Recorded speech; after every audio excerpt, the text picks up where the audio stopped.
Le maître de thé, Yasushi Inoue. Je ne peux pas vraiment affirmer avoir terminé l'apprentissage de la voie du thé.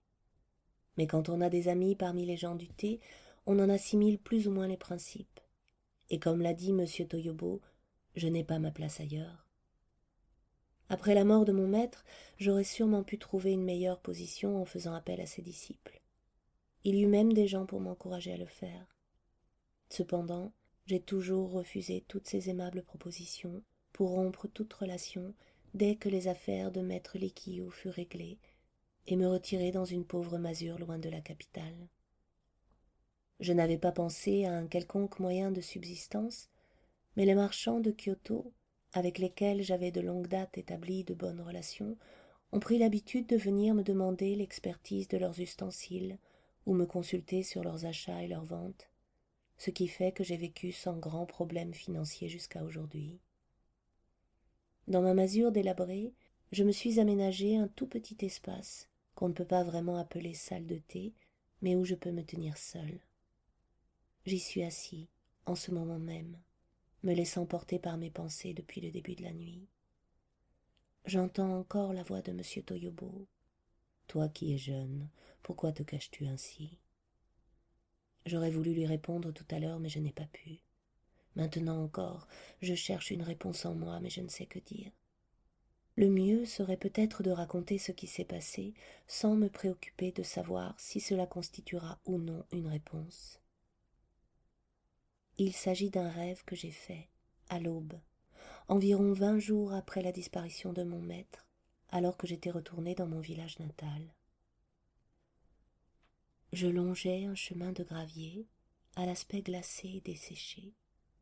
Un long, très long sentier de petits cailloux, sans un arbre, sans un brin d'herbe, sur lequel personne n'avait jamais osé s'aventurer. J'avais l'impression de le suivre depuis bien longtemps déjà. Au bout d'un moment, je me demandais si ce n'était pas le chemin qui mène vers l'autre monde, car il était si triste qu'il me glaçait l'âme. Il continuait sans fin, et on ne savait si c'était le jour ou la nuit. Tout à coup, je me rendis compte que quelqu'un d'autre marchait devant moi, et compris aussitôt qu'il s'agissait de maître Likiyu. Ah, c'est donc ça. J'accompagne maître Likiyu sur ce sentier désolé, ce chemin vers l'autre monde. C'est très bien ainsi, pensai-je.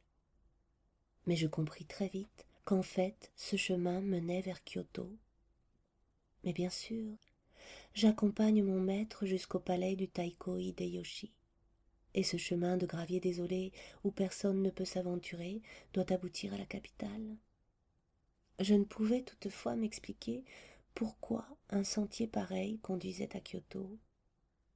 Mais à cet instant, mon maître s'arrêta et se retourna lentement vers moi, comme s'il voulait s'assurer que je le suivais toujours.